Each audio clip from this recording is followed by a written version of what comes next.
Hi, Victor.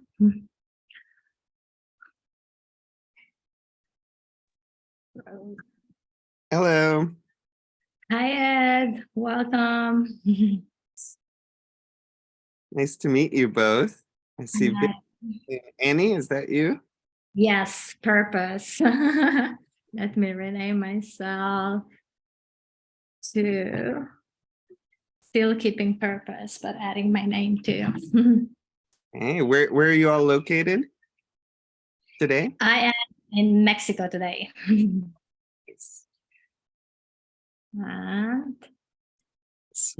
It shows Victor in Portugal, so I assume that's the case. Yeah, that's where I'm. Excellent, and I'm in Costa Rica. Nice. Yeah, global crew. Just gonna get one thing set up here. that's it. That's still the benefits of having an online gathering. We can just be in the same room. I know we're Zoom fatigued, but sometimes it's just, yeah, it brings that value. Yeah. How have you enjoyed the conference so far, Ed? I'm just getting to the conference because I've been traveling, so I'm getting in groove.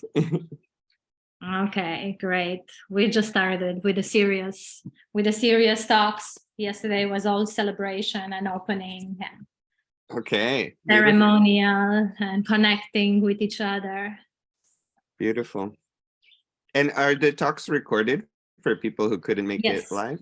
Oh, great. Yes, and then we will eventually, like after rebuild, we'll like put them up on the platform, on the website. We'll organize. So far, we just have them on automatically recording. Sure. All right, beautiful people.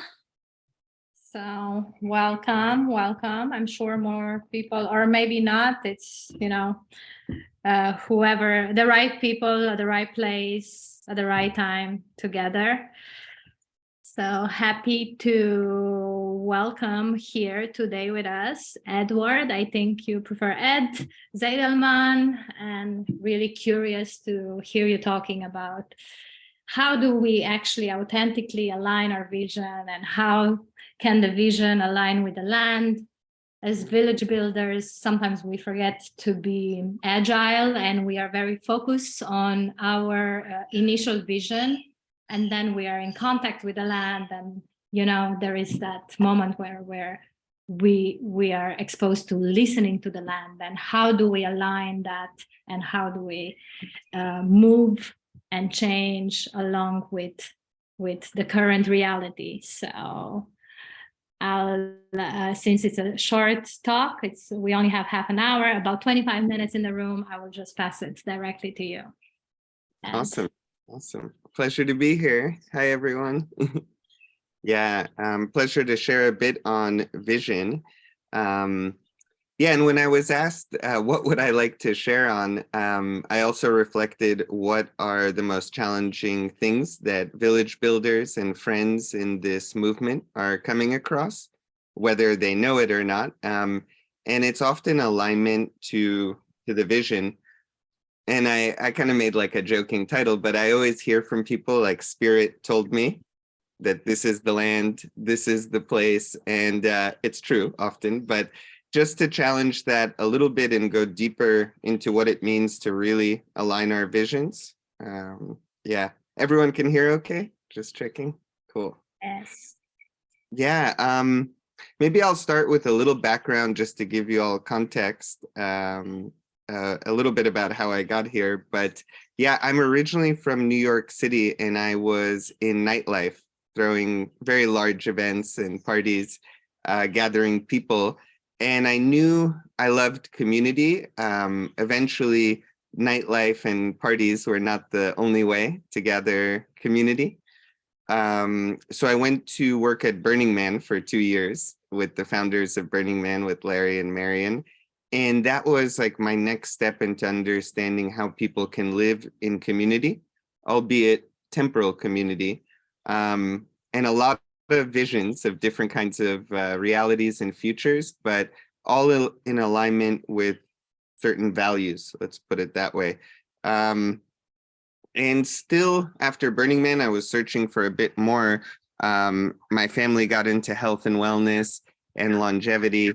I was getting done with Burning Man, nightlife, everything, and starting to go on some retreats and different kind of entrepreneur gatherings, and realized that I wanted more out of life.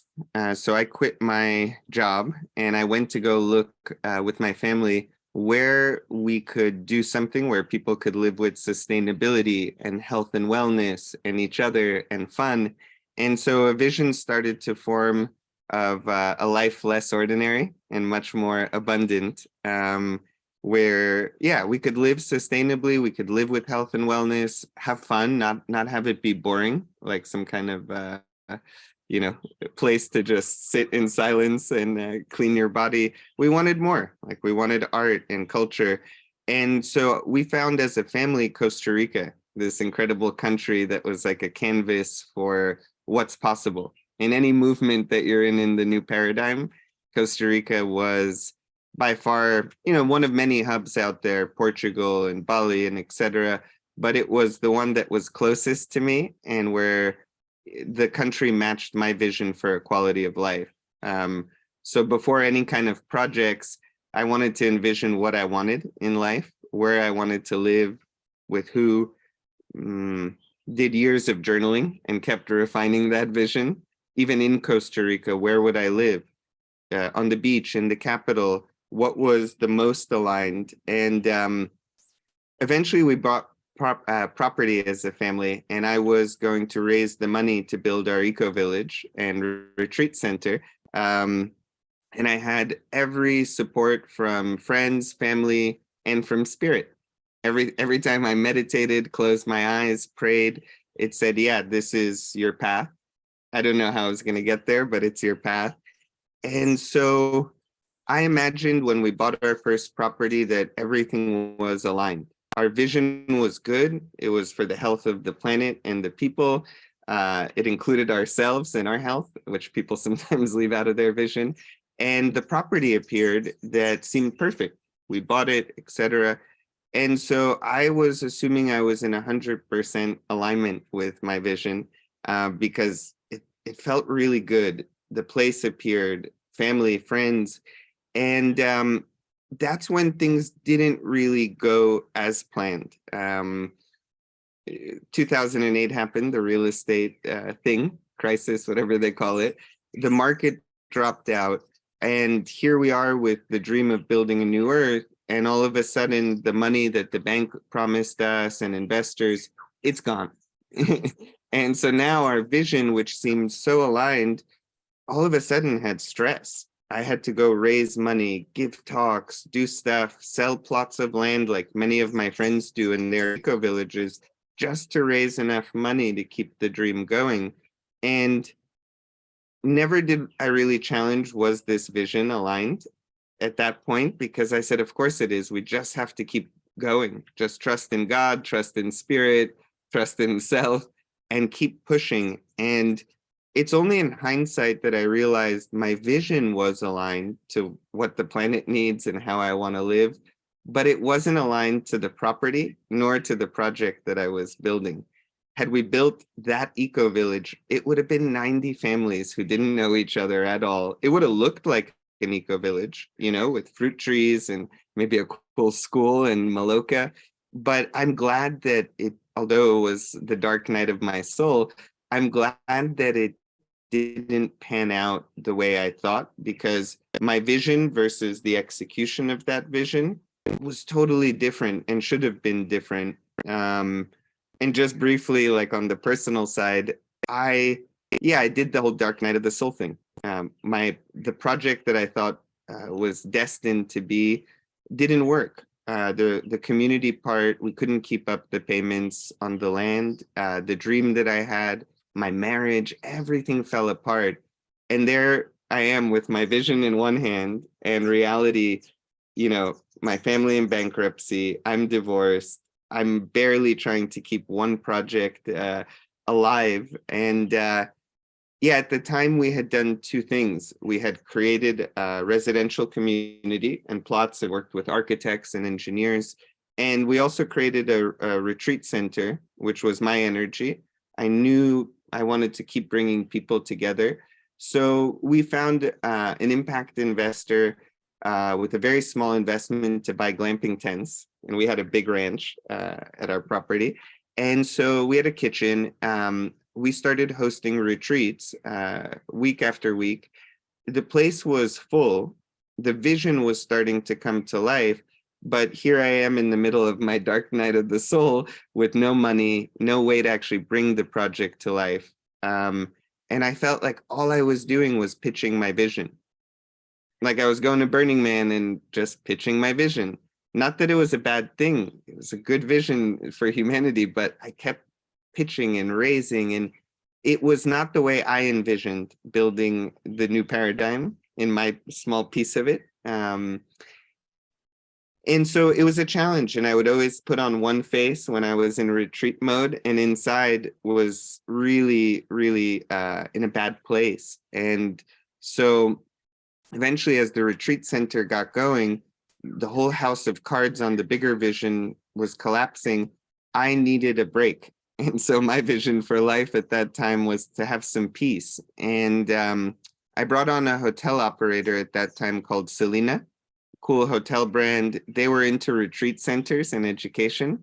So they took over the operation of our place so that I could not have to wake up every morning and have to operate the restaurant and everything with the team.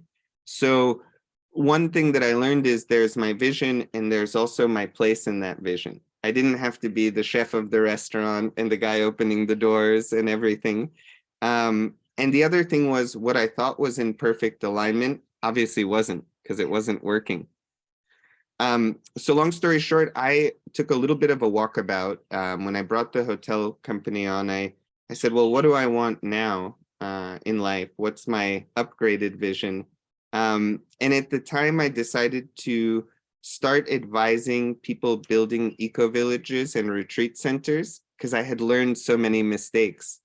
Architecture, master planning, construction, permaculture, everything that we had to do, I still had to go through that process. And so I was like, wow, I definitely don't want to be the leader of an eco-villager retreat. I want to support that whole movement. But my vision is to be a supporting actor, not the founder. And decided to start helping people create their vision, create their team, and create their budget so that they didn't go through the same mistakes that I did. And I called that a land accelerator. Started a small company without a brand, LivethePossibility, and just started giving workshops and lectures and newsletter, which became my way of sharing. And anyone who wants to read it, it's on my website, LivethePossibility.co. It's a free newsletter, but it goes through everything happening in Costa Rica. It goes through other people's projects and their learnings in attuning their projects, their vision. So the most important part of the thing that I consult people on now who are building land projects, and I consult about 20 of them around the country in Costa Rica. So I get to see the coolest eco-villages and retreats and land projects being built, some with a lot of money, others with no funding, small visions, big visions, and everyone is 100% certain of how their project should be and will turn out. And that's the part that I shake a little bit because, unless we face uncertainty and become resilient and comfortable with uncertainty, this journey, whether you're building an eco-village or looking to live in one or live in a regenerative neighborhood, it tests you and it really requires you to keep refining your why and your vision. So when I work with people before giving them a team of architects and engineers, before building a budget, I do a deep dive with them on their vision. And we'll do a meditation. If we can be on the land that they're stewarding, we'll do it on the property. If they don't have their property, we'll call it in based on their vision and values and see what's in alignment. But yeah, basically, and you could do this exercise, it's quite easy, is if you're on your land, I take off my shoes and I close my eyes, but I really ask the land what it's calling for. What is the vision of my property that I'm looking to support and steward? It's never mine in ownership, but it's mine in stewardship, maybe among others. What is that land calling for?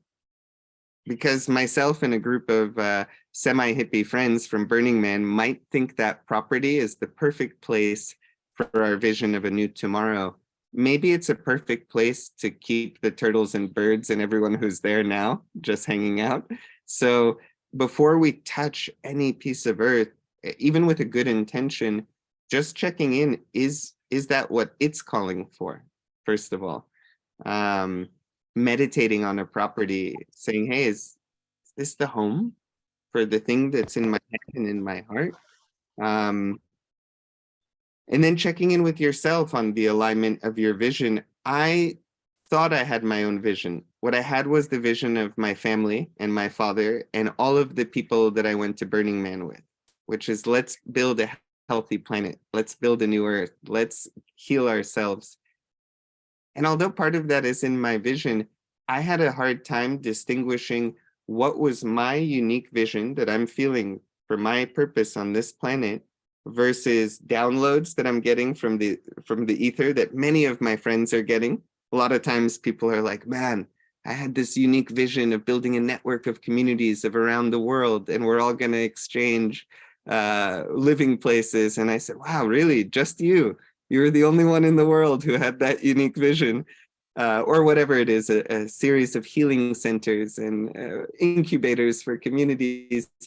So I think it's also becoming, for me especially, humbled to the fact that we're all getting a certain vision.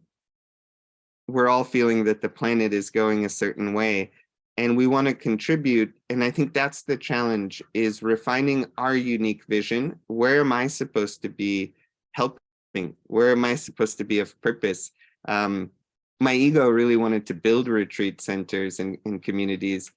Now I help others do them, but at the end, I'm helping build 20 of them. I'm like, wow, that's more than I would have done alone, but I'm not the founder. And so it took me many years up until last year to refine that vision even further and further and further. So yeah, I think one of the nicest things to do is to have that peace of mind and quiet, especially if you're working on a team or with a loved one or whoever, to separate yourself from everybody and their energy and try to see what's coming, like what excites you. Not also like how can I help the planet, but what's exciting, like what's fun? Nobody needs you to regenerate or change the planet. It starts with you and me. So if I want to change anything on this earth, I have to change as one of my mentors said, he goes, all your friends want to change the world, but none of them are willing to change their own ass first. So that was my refinement of vision last year, was start walking the walk more. Oh yeah, we could definitely open for 1 or 2 questions. I'm seeing that. Yeah, so I'll slowly start to wrap up. And, so one thing is aligning to your vision. The other thing is refining it down and integrating your vision with the property, really making sure your vision and the land you're looking at match, and never saying yes to a property unless it's 100% match of your vision. I bullet point it out, and I bullet point out my values, clean water, cool weather. People show me these properties sometimes on the beach and they're like, we're going to build our thriving eco village here. And they're sweating as they're talking to me. And I'm like, do you even want to live here? I don't mind. Like, this is great, but you look like you're sweating bricks. So even simple things of what kind of weather do I want to live in?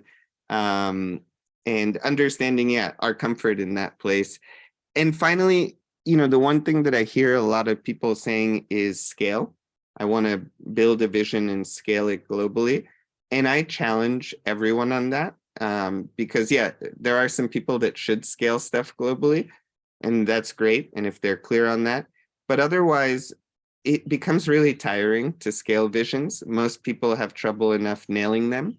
So when people have big visions, like we want to do this thing globally, I'm all for it, but I'm also for an MVP. like a minimum viable product that you could test and see how this thing works. And yeah, always remain in curiosity in this process. When I meet experts, it scares me. How can you be an expert in a field? And sometimes people think I am, and I just have some experience and share my mistakes. But how can you be an expert in a field that's called the new paradigm, or whatever it's called, So it's new, it's emergent. So in gatherings like this, I'm really happy because we can be curious. I can share my experience, hear from other people's experience, ask Stephen what he thinks, like, hey, how does this land with you? Yeah, because without that curiosity, we're not going to be able to invent something new. Yeah, and I'll close on just one last thing, and then we'll open up to questions. But the main thing I ask myself in vision alignment is why? Why the hell do I want to do this thing? And why now? And before, it was for different reasons when I started my project. Today, every fabric of culture and society is in a tough place. Religion, government, schools, sustainability and ecology. You can actually go through a list, and I don't think there's one of them that is the fabric of society that's healthy. And so the why for me now of aligning these visions for a new future, a new today, it's really to align what the hell can we do? What is my role and what is my vision given where the planet is today? My vision might have been different a couple of years ago, just climate change related. Now it's all of it. It's climate change, it's community, it's kids. So yeah, I'm always a big fan of refining vision and then erasing it and doing it again. So yeah, this is what I love to help people with. A lot of free information in my newsletter and workshops. So always feel free to check out my stuff and message me. I'm pretty easy to email. So yeah, I'll pause there for any questions or comments. Thank you so much for sharing, Ed. I could totally resonate. As a village builder, I could resonate about, yeah, exactly what you said, like going out and like sharing your vision and just staying focused on that. Without acknowledging that there's changes and the land and the people, they want something else. So yeah, it takes a little bit of like mental flexibility and heart flexibility to be able. So I'll pass on to a question from Ellen. She had her first raised hand. Hi, Ed. I just wanted to congratulate you on this. It was a great presentation. I worked in architecture for 10 years, and one of the best practices I worked for had one person that specifically was hired to sit people down and question what they thought they wanted. And that's how they saved a lot of money for massive projects in the long run. We're talking about huge hospitals and infrastructure. And number two, got a better result for the clients themselves because we're very romantic about a lot of things. And the second thing I picked up on a little bit, and I hadn't caught this until now, and it's certain kind of like, oh, we can just land in other people's countries and set up our thing, we just know what it is. And then because my idea is so amazing and I love it, we can scale it everywhere when actually the best architecture is context-based. And I also really question people about taking their ideas anywhere else that isn't the right context for them, and to double question that. So I just wanted to reflect that back in to say, like, it's a great little space that you have found, and really, really amazing to hear about your work. Thank you. Thank you so much. Yeah, and just to reflect on your point, it's a big issue talked about in Costa Rica, neocolonialism, yeah, and really integrated cooperation with local cultures versus plopping some kind of eco-village somewhere. Because I don't know how to, the word colonialism is a bit loaded and things, but I come from Ecuador, and, it's like, okay, you come with your money, and then most of the countries in economical ruin in some of these countries. South America is going through a lot of issues with their economies. So I think the other thing is to be very careful how we end up colonizing some of these countries that are in sometimes the brink of collapse, actually. Yeah, well said. Thank you for sharing both. Stephen. Yeah, thank you, Ed. I really enjoy the simplicity and the humbleness you brought in this conversation. I really enjoyed it. Yeah, I've just been in a long process with a community that I'm no longer joining. But what I saw there, it aligns a bit with you, is like this: the difference between fears and clear sensing. Like, for example, the words or the talk from one of the community host, it really resonates, but then the actions don't align with it. And then often it's like the reflection back, like, yeah, you're afraid of something, or don't it, like this. I don't know if you have any words on that, like it's a bit like I feel there's something there that's not completely right to put it like that, because it's also, yeah, I'm kind of like in the process of figuring it out. Like, is it something around being like you're just fears need to be swept under the carpet, and if you really want it, you will want it, and like, Oh, yeah. it's a great question. And it's a tough one, because in some senses, yeah, we have fears and we have to move beyond them to create the thing. On other senses, those are the alarms of our body saying, hey, like, your fear about this person is right. So one of the things that I think is most important, and I dedicate probably half my time to with an organization called Leap Forward. I'll put their link. It's a free organization, but it's called leapforward.us is their website.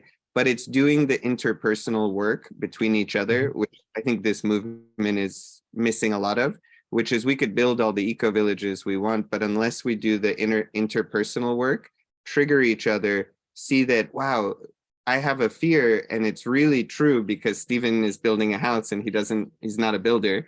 Or I can say, wow, I have a fear because Stephen is building a house and my father at a young age always let me down with projects. And so I'm projecting my father onto Stephen as an example. So really being able to clear the schmutz or clear the residue of our own fears and loops from childhood or wherever they happened, to actually see what is a legitimate fear, like what is a true signal versus what is a fear that I'm looping on from my whole life that maybe I'm actually applying incorrectly. Like, this is a great eco village, but my fear of living in community is blocking me. Or like, holy crap, I've been on the road with this group and I have a fear that this is the wrong group for me. They both could be valid. The cleaner our vessel, I think the easier to discern. Yeah, discernment is not easy. Yeah. Yeah, great. Thank you. It's something to reflect on, like what is actually my own vision and my own, how do I want this to play out when I sense into myself, other than seeing the match out there. Yeah, because I can feel some of these things really resonated and some other things not. So there's something there for me that gives clarity, and to be like, okay, what is it actually that I want with that? Yeah, thank you for that reflection, Ed. Yeah, and by the way, I keep doing that over and over. So even something really good happened to me this week, and an investor and a this and a that, and I'm like, oh, okay, like, let me refine, like, I'm having a little bit of fear and doubts. This might be not aligned to my vision, even though it looks like it. So it's a good indicator just to relook or respect an issue. Yeah.